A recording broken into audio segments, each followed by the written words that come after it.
Hello, everybody.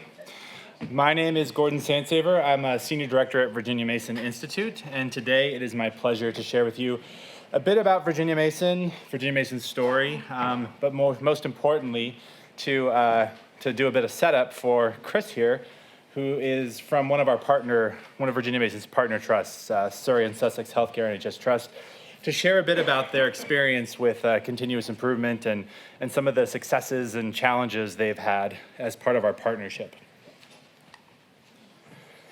So as you will have seen in the program, the objectives for this session are to learn about the guiding principles behind using a management system to improve patient safety, to identify opportunities for continuous improvement in the context of infection prevention, understand how a culture of continuous improvement can create and sustain a safer patient experience, and discuss the importance of developing leaders and engaging all team members in improvement. So as I mentioned a moment ago, I'll share a bit about Virginia Mason. So Virginia Mason is a 100-year-old health system based in the United States. It includes 2 hospitals, 40 regional medical clinics, over 1,000 physicians, over 8,000 employees in total, and a kind of a smattering of other organizations under the health system umbrella. I'll highlight the Benaray Research Institute, which we're very proud of, which is one of the forefront researchers on autoimmune disease in the world, and then Virginia Mason Institute down there at the bottom right, which is who I represent. So Virginia Mason as a system has always been recognized as a quality provider of healthcare.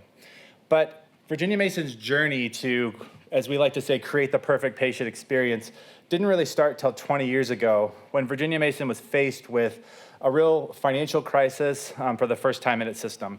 It still was providing quality care, still proud of its ability to provide quality care, but being a private nonprofit organization in the United States, it was struggling for the first time to generate the amount of revenue needed in order to keep its doors open.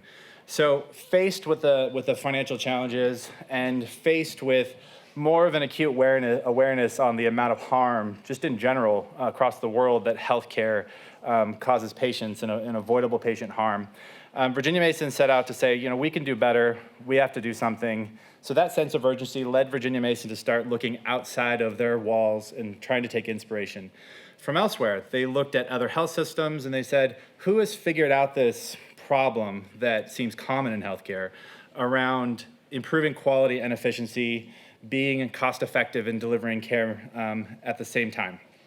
And they weren't, at that time, they weren't really finding great inspiration. So they started looking outside of healthcare. They started looking down the road at aviation, where we have the Boeing, one of Boeing's big plants is in the Seattle area. They started looking at the Toyota Motor Company and other manufacturing organizations, and they started seeing a lot of parallels between what some of those organizations were doing to improve quality and efficiency with things that could be applied in a healthcare setting. And so out of that, in 2002, it really started that journey, as I said, to create the perfect patient experience. And it really is a journey. So this slide, there's a lot of detail in here, but really this is to illustrate that the concept and the mindset that we have that better never stops. And it's not just there isn't just a silver bullet, there isn't just one thing you can do to improve quality and efficiency simultaneously. It's about hard work, it's about dedication, it's about alignment of the organization, strategic goal planning and setting, making sure that there's alignment all the way from your overall objectives as an organization, all the way down to the individual goals of a person within the organization. One of the things that is central to Virginia Mason's mindset and approach is its strategic plan. And Virginia Mason is very proud of its strategic plan. And being a Virginia Mason employee, I've been with Virginia Mason for 14 years now. You kind of get tired of seeing this because this is literally everywhere. But it's by design, because in part of having alignment and part of aligning the organization and helping sure everybody is aligned with the strategy and the vision of the organization is making sure that you're incredibly relentless in how you communicate that. And I know that at Virginia Mason, every single meeting, it doesn't matter what it is, you have to be able to justify any meeting, any improvement project, anything you're doing. You have to be able to connect it to the strategic plan. And you have to be able to say, today we're here, in this case, connecting, being a good Virginia Mason employee that I am, today, this meeting and this session is about Virginia Mason's vision to be the quality leader and transform healthcare. And big part of our vision and helping us achieve that vision at Virginia Mason Institute is participating in these sorts of activities where we can help share and learn with others and help kind of globally to transform healthcare. Virginia Mason Institute, who I represent, was really born out of that vision to transform healthcare. And our purpose, we were formed in 2008 as part of the health system as a nonprofit education and training company with the express purpose of how do we help organizations achieve their vision and help Virginia Mason achieve its vision to transform healthcare. And really, because of the notoriety and interest that there was globally around Virginia Mason, we were created to help respond to that external demand to learn from Virginia Mason. And interestingly enough, kind of a catalyst that helped to the formation of Virginia Mason Institute was a partnership with the former Strategic Health Authority in the Northeast in England. And it was through that partnership that Virginia Mason Health System really said, you know, if we really want to engage in these sorts of things, we need to do something different. We need to put some dedicated resource to it. And thus, Virginia Mason Institute was formed.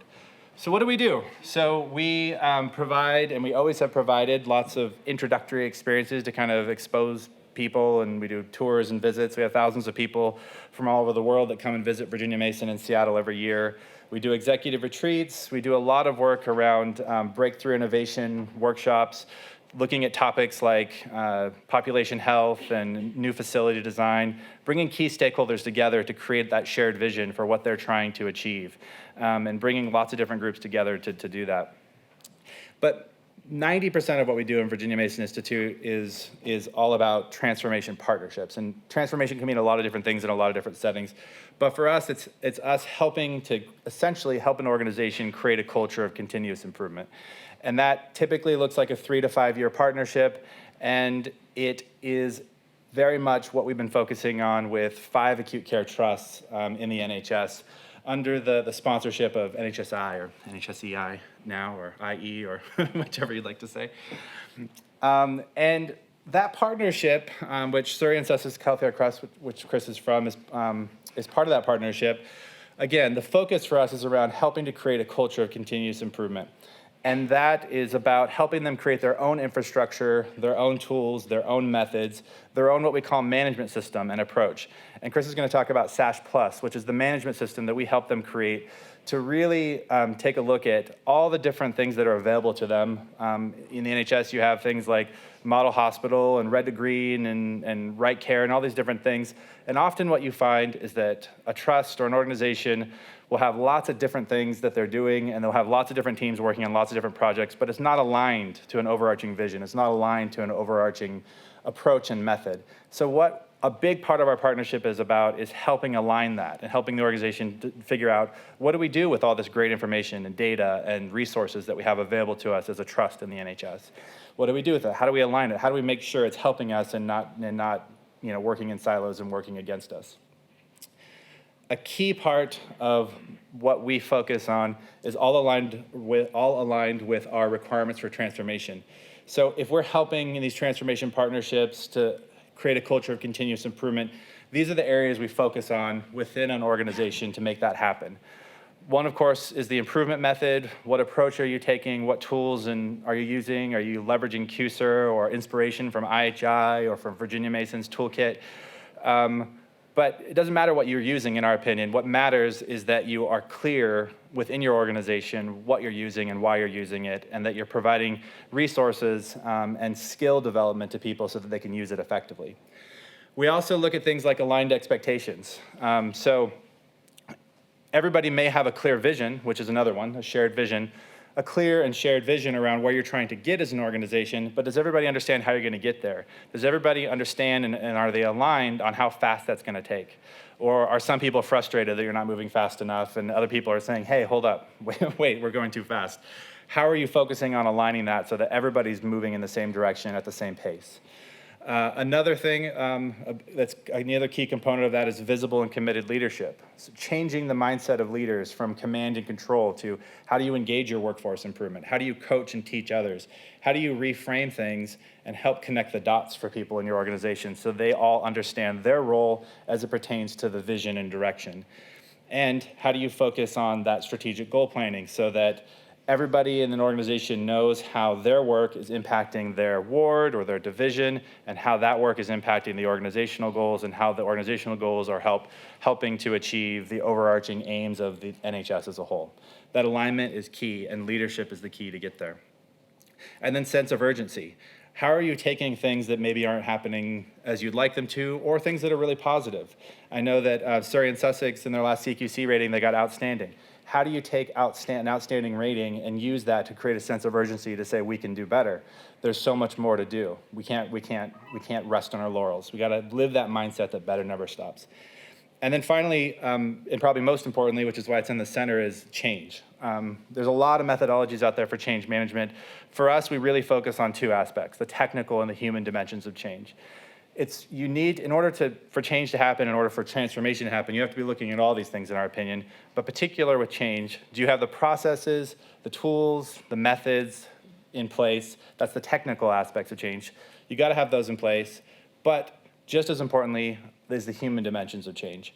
How are people going to feel about the change? How are people going to react to it? What are you going to do about that? How are you going to help people along with that change? And then finally, before I hand it over to Chris, another aspect that we talk a lot about at Virginia Mason is quality. So if we say we want to be the quality leader in transform healthcare, it's important to define transformation and the requirements for transformation. It's also important to define quality. So for us, this is our take on the classic equation, quality equation, but we've taken our spin on it is that we've added in appropriateness, because we don't believe healthcare or whatever you're doing can be quality if it's not appropriate. You could deliver the perfect experience, the perfect surgery, but if the patient didn't need the surgery, it wasn't quality. So that's a core aspect of what we believe. And then another thing that we focus a lot on is not about reducing cost. It's about removing waste. It's about engaging people and identifying wasteful practices within their system, whether that's overproduction or too much inventory, too much walking of staff. How do we help eliminate waste? And our belief is that and research has proven this, that when you have a team that's engaged in removing waste, you will see financial benefits. And it's easier for people to engage in a waste reduction program than it is a cost improvement plan or a cost improvement program. And that is a key part of the SASH story.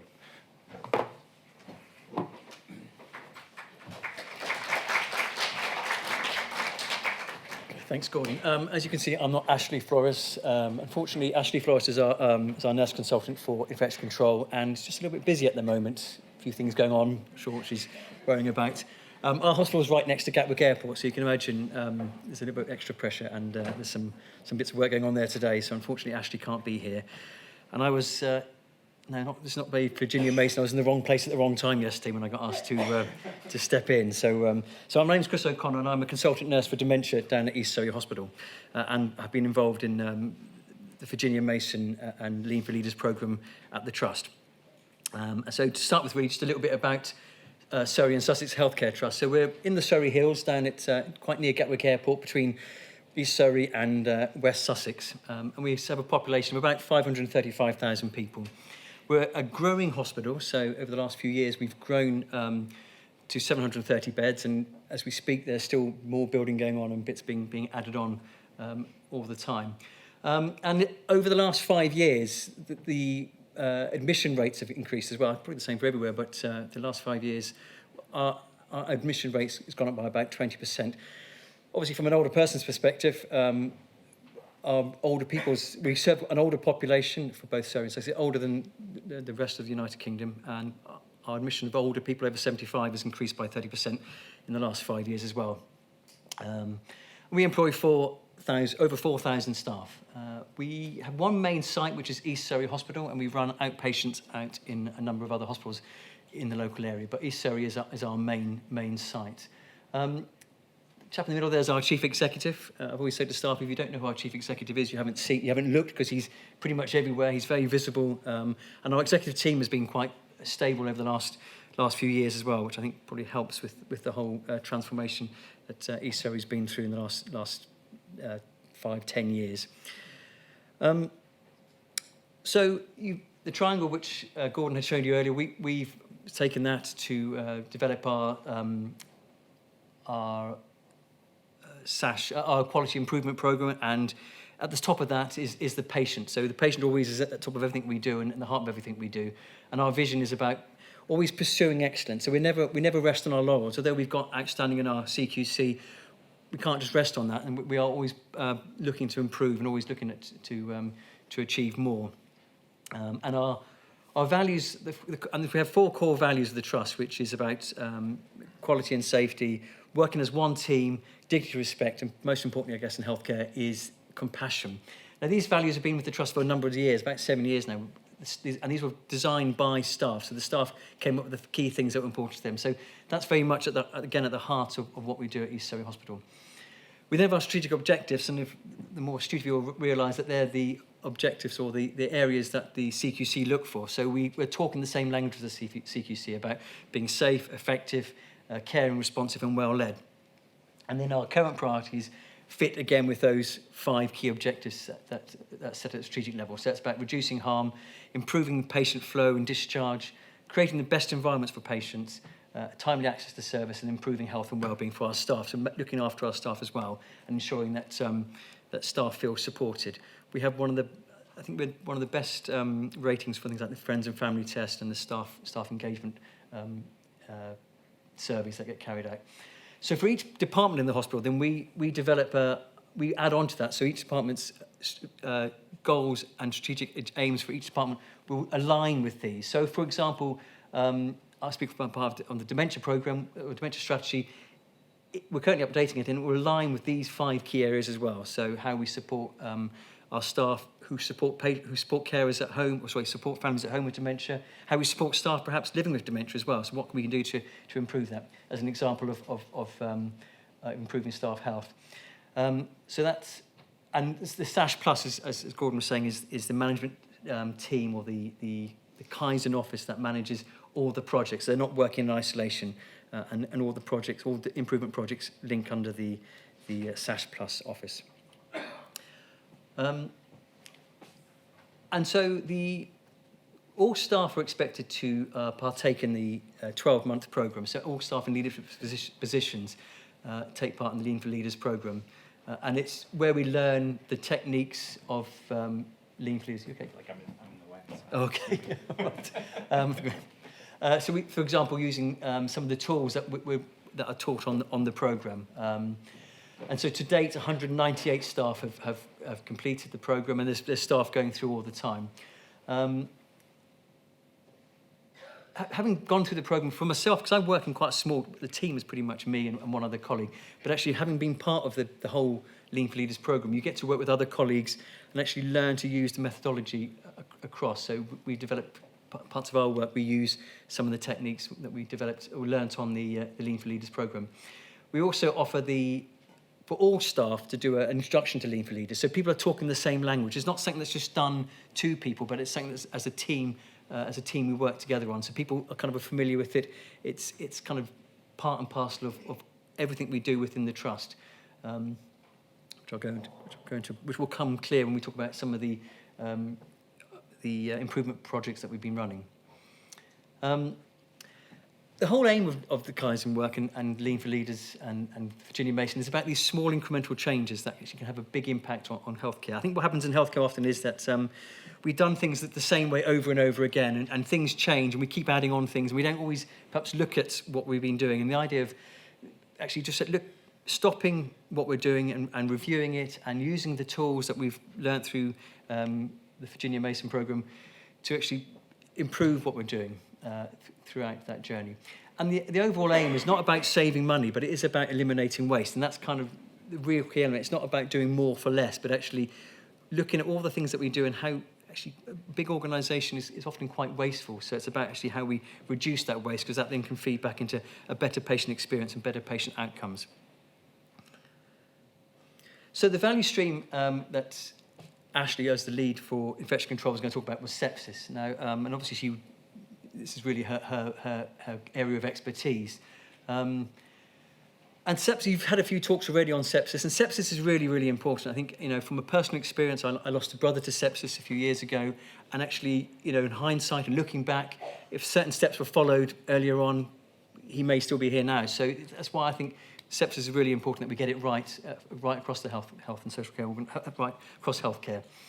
And it's about really the early identification of sepsis. And this is particularly for patients who come into hospital. So our A&E department or ED department are fairly good at spotting sepsis and really getting in there quick. But when patients are on the ward, sometimes we weren't always great at recognising it early on.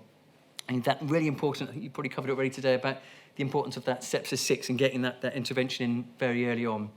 How we improve education and training, awareness around sepsis, information for patients so they understand what to look out for, and that importance of, we've got news charts which give us early warning scores about patients and actually how we recognise a deteriorating patient. What happens in an RPIW, so a rapid improvement workshop, is we look at all the areas that we want to improve. So, for example, sepsis, they looked at all the opportunities and barriers and staff kind of coming up with ideas.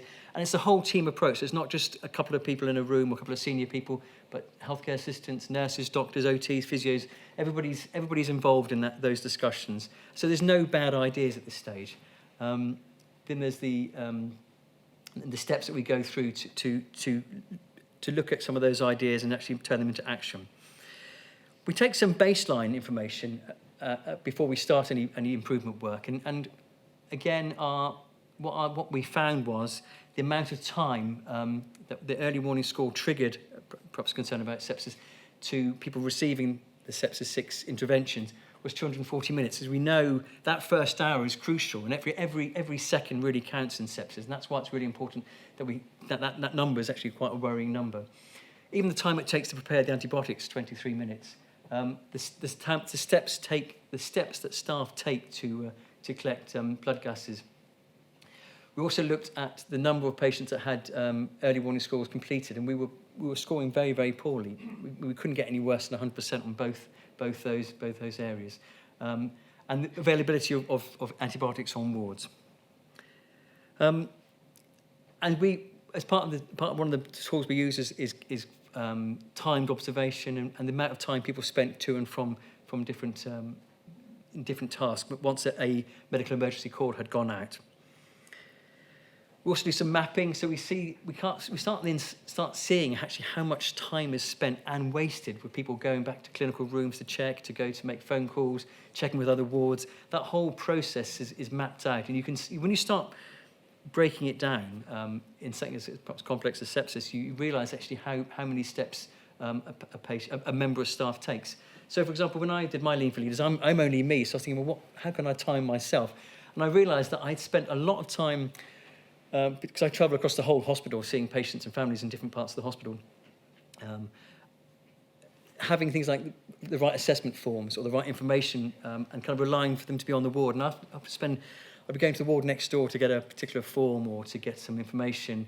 And so by just simply looking at how much time I spent wasting between trying to find these things and actually then carrying all the information that I need pretty much with me all the time, actually saved, I think, almost like 2 hours over a couple of days. And that's time which could be spent with patients and families and working with staff and not just walking around the hospital, which is a quarter of a mile long from one end to the other. So back to the standard work. So this would demonstrate where we need to, how much time is wasted. So as one of the outcomes from the RPIW for sepsis was around creating this BERT trolley, so a bedside emergency response trolley. And in there is everything that's needed for a sepsis call, so all the right bottles for blood, cultures, needles, everything that would be required for a team when they arrive. So they're not back and forth to the clinical room, back to the ward next door, getting the resus trolley, which is probably not necessary, and actually having something that was specifically for the people scoring on sepsis. So other things that were developed was we all carry bleeps. We're quite old-fashioned, and we still carry the bleeps. And actually having a sepsis-only bleep. So when the F1's you just get a number of the ward that's called you, and it doesn't necessarily, you don't necessarily know if it's an emergency or if it's just somebody calling about an query. So the staff on the sepsis call had their own bleep, and that meant that they would respond to that, would take priority over the other bleep. We reduced the time to prepare the Tazozone because actually by just having it ready made up in the ward fridge meant that that time was saved. Those sort of vital minutes messing around trying to set that up was saved. One bit of work we're looking at the moment is patient group directives for nurses to start fluid and oxygen. So having to wait for a doctor to sign the chart to start somebody on oxygen or to start fluid. So there's a bit of work that's going on at the moment for that. All the nursing staff now are trained in taking blood cultures and getting it to the path lab very quickly. And there's lots of pop-up training and education run by the infection control team and the medical response team. So staff are kind of having sort of training on the wards and in situ in sort of 10-minute, 15-minute bursts on wards. And sepsis is taught as part of trust induction. So all staff are aware of their responsibilities around sepsis. One of the methods we use it's kind of normal language now to talk about safety huddles, and we use safety huddles for lots of different elements of work we do in the trust. So we have we've defined safety huddles, and there's a kind of a set agenda for those. So it's very focused, 5-10 minutes, go through concerns, etc., with patients. We've developed some safety huddles around dementia as well. So we have a dementia huddle on some of the wards where we're making sure that we're getting the patients on the right path, or on the dementia pathway, and getting the right treatment and the right support. We're supporting doctors in monitoring the plans to assist nurses in making the right decisions, so they're not delaying on getting those things escalated when there's a concern around sepsis. There's been a working party looking at the News 2 tool to make sure that sepsis is on there, and that's now been rolled out across the trust, and make sure the training is in around that. And things like observation rounds, so that they're done at a set time and there's no breaks, and they're seen as part of the people, very clear as to when they're being run. And we've got some sepsis training videos which staff can access as well. So it's making sure that people get the training at any time of day. So we're not restricting, people aren't missing out on any training. And then I said the sepsis screening tool is now part of the News 2 form, and we teach the S-bar response to communicate concerns, so people are very clear when they're raising sepsis concerns.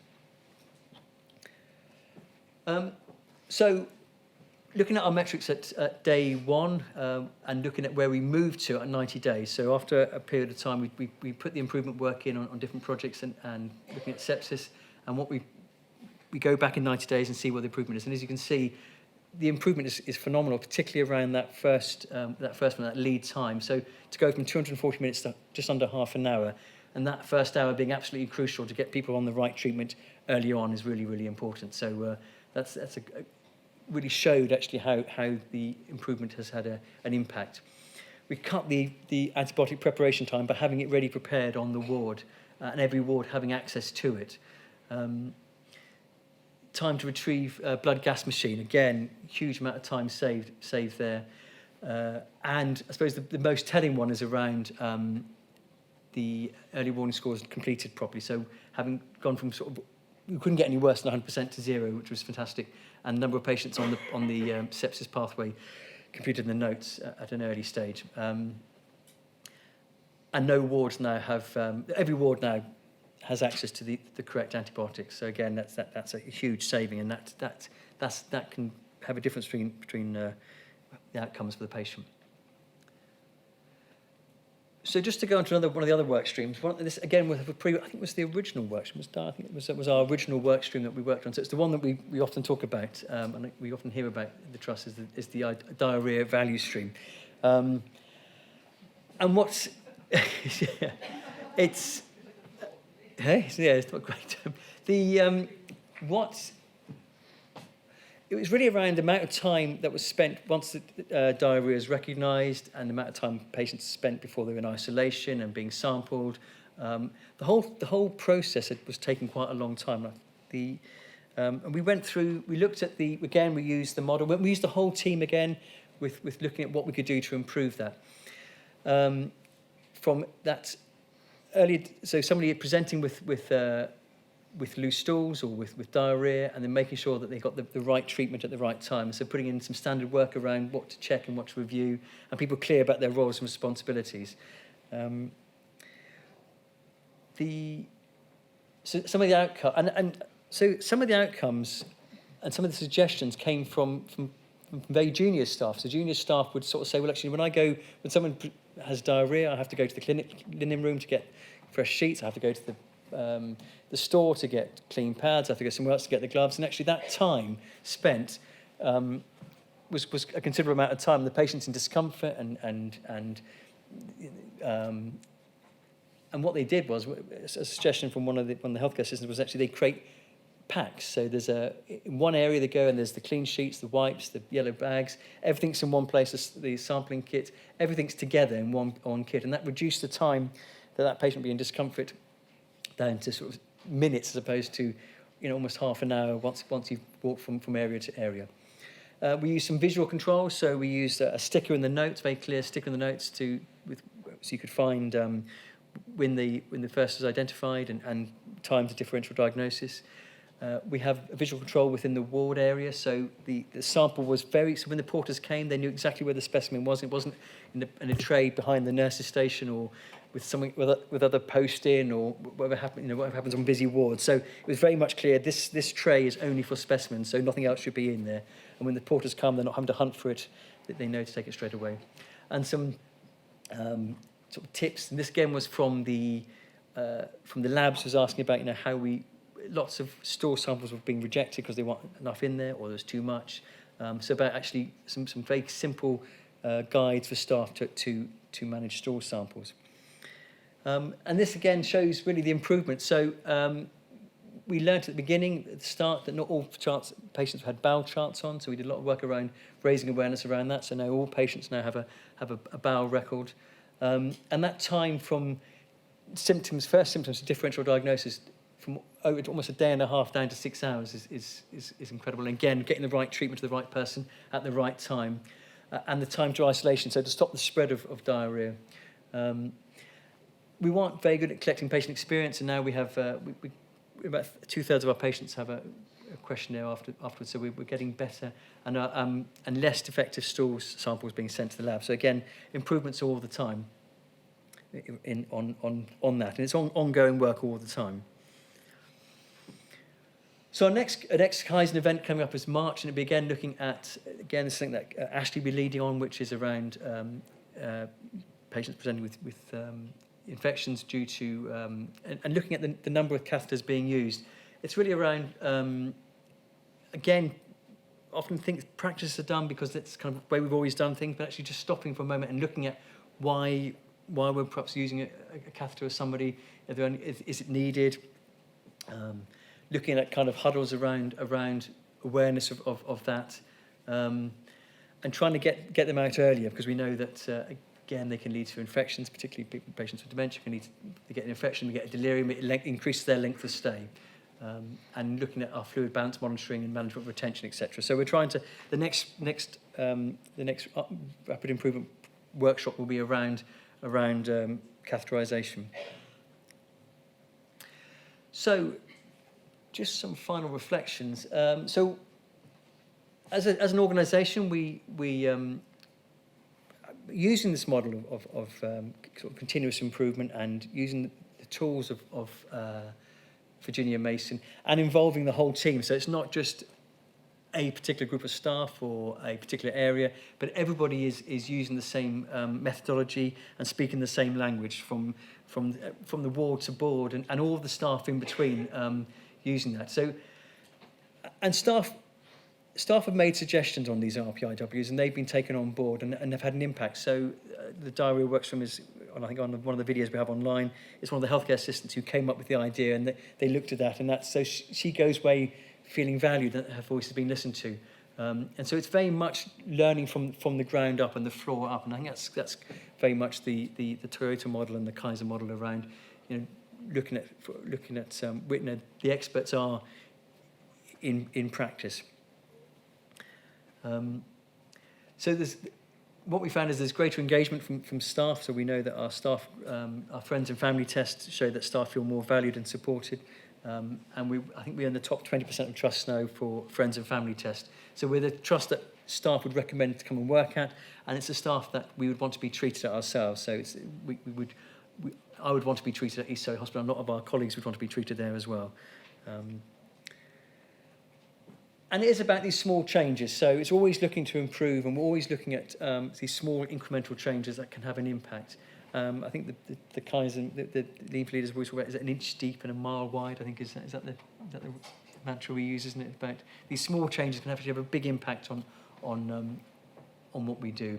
So, for example, the medical records team looked at how they got their medical records worked, and they looked at they could increase productivity by 25%. So again, less time waiting for notes, which could have an impact on patient care. One of the trauma orthopedic surgeons' clinics, he found, by moving away from a traditional model where the patient would go to the doctor and he would be waiting in a room for them and they'd be going through that process, he doubled the number of patients he saw by reversing that and actually going to the patient who was in clinic. So so working in a different way. And just, I suppose, if you've done what you've always did, you get what you've always got, kind of thing. And actually stopping and actually looking at how things can be improved, using a very clear methodology and a whole team approach, actually starts to have an impact on patient care.